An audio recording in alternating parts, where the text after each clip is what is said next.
Assalamualaikum warahmatullahi wabarakatuh. Kembali lagi bersama dengan saya Mela Mulyani dengan nomor NIM 1908106142 dari kelas Biologi D semester 4. Nah, di sini saya akan membahas acara praktikum ke-7 Ekologi Umum, yaitu mengenai ekosistem mangrove. Yuk kita simak videonya. Tujuan dari acara praktikum kali ini yaitu untuk mendeskripsikan komponen-komponen yang terdapat di dalam ekosistem mangrove dan kedudukannya dalam ekosistem tersebut.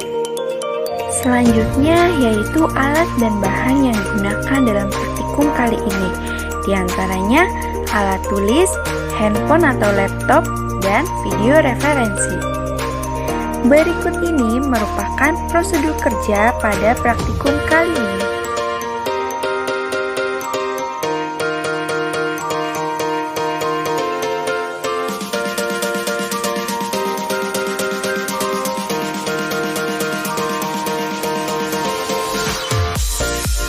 Hutan bakau atau disebut juga dengan hutan mangrove adalah hutan yang tumbuh di air payau dan dipengaruhi oleh pasang surut air laut.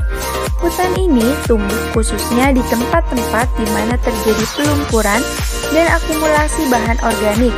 Hal inilah yang menjadi ciri khas dari hutan mangrove itu sendiri. Mangrove sering disebut juga sebagai hutan bakau dan merupakan ekosistem peralihan antara darat dan laut ataupun dengan perairan sekitar muara sungai. Oleh karena itu, ekosistem ini dipengaruhi oleh pasang surut air laut. Kata mangrove mempunyai dua arti. Pertama, sebagai komunitas, yaitu komunitas atau populasi tumbuhan atau hutan yang tahan terhadap kadar garam atau salinitas pasang surut air laut. Dan kedua, sebagai individu spesies. Supaya tidak rancu, maknanya menggunakan istilah mangal apabila berkaitan dengan komunitas hutan dan mangrove untuk individu tumbuhan. Hutan mangrove oleh masyarakat sering disebut pula dengan hutan bakau atau hutan payau. Kemudian ada pun ciri dan karakteristik ekosistem mangrove yang dapat kita ketahui. Ekosistem mangrove hanya didapati di daerah tropik dan subtropik. Ekosistem mangrove dapat berkembang dengan baik pada lingkungan dengan ciri-ciri ekologis sebagai berikut. Yang pertama, jenis tanahnya berlumpur, berlempung atau berpasir dengan bahan-bahan yang berasal dari lumpur, pasir, atau pecahan karang. Yang kedua, lahannya tergenang air laut secara berkala, baik setiap hari maupun hanya tergenang pada saat pasang purnama. Frekuensi genangan ini akan menentukan komposisi vegetasi ekosistem mangrove itu sendiri. Yang ketiga, menerima pasokan air tawar yang cukup dari darat, yaitu dari sungai, mata air, atau air tanah yang berfungsi untuk menurunkan salinitas, menambah pasokan unsur hara dan lumpur. Yang keempat, yaitu suhu udara dengan fluktuasi musiman, tidak lebih dari 5 derajat Celcius, dan suhu rata-rata di bulan terdingin lebih dari 20 derajat Celcius. Air payau dengan salinitas 2-22 ppt atau asin dengan salinitas mencapai 38 ppt. Selanjutnya yaitu arus tidak terlalu deras, lalu tempat-tempat yang terlindung dari angin kencang dan gempuran ombak yang kuat, dan topografi pantai yang datar dan landai. Habitat hutan mangrove dengan ciri-ciri ekologis tersebut umumnya dapat ditemukan di daerah-daerah pantai yang dangkal, muara-muara sungai, dan pulau-pulau yang terletak pada hutan teluk. Kemudian, hutan mangrove merupakan jenis hutan yang tidak ditumbuhi oleh satu macam tanaman saja, seperti yang kita ketahui, yakni tanaman mangrove.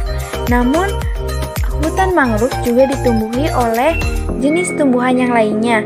Jenis tumbuhan yang mampu tumbuh di hutan mangrove ini berbeda-beda satu dengan yang lainnya.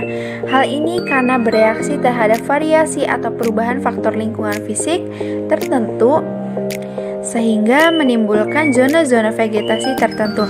Beberapa faktor fisik yang dapat mempengaruhi jenis tanaman yang tumbuh antara lain jenis tanah, serapan ombak, dan penggenangan oleh air. Fungsi hutan mangrove sangat beragam sekali, seperti yang kita ketahui bahwa dari segi ekonominya, hutan mangrove berfungsi dapat menghasilkan beberapa jenis kayu yang kualitasnya diakui baik dan menghasilkan hasil-hasil non-kayu. Hasil non-kayu yang dihasilkan hutan ini dikenal sebagai hasil hutan bukan kayu atau HHBK. Kemudian, hasil hutan bukan kayu ini biasanya serupa arang kayu, tanin, bahan perwarna, kosmetik, hewan, serta bahan pangan dan juga minuman. Sedangkan jika ditinjau dari segi ekologisnya, yaitu hutan mangrove memiliki fungsi sebagai pelindung pantai dari abrasi ombak-ombak laut yang bisa mengikis pinggir-pinggir pantai, menjadi habitat berbagai jenis hewan, seperti yang telah kita ketahui di video ini, yakni terdapat adanya beberapa jenis hewan yang tinggal di dalamnya. Kemudian, hewan-hewan yang hidup di sekitar pantai antara lain biawak air, kepiting bakau, udang lumpur, siput bakau, dan berbagai jenis ikan belodok, dan menjadi tempat hidup atau habitat bagi banyak tumbuhan flora maupun fauna.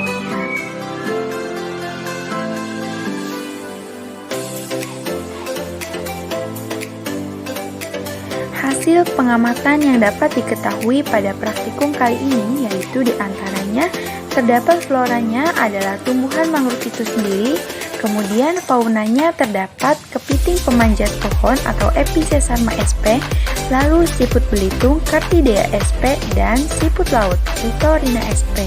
Kemudian dapat diketahui pula pola interaksinya, yaitu interaksi predasi antara kepiting pemanjat pohon dengan ikan-ikan kecil dan interaksi parasitisme antara siput belitung dengan fitoplankton dan antara siput laut dengan lumut. Thanks for watching, semoga videonya bermanfaat ya.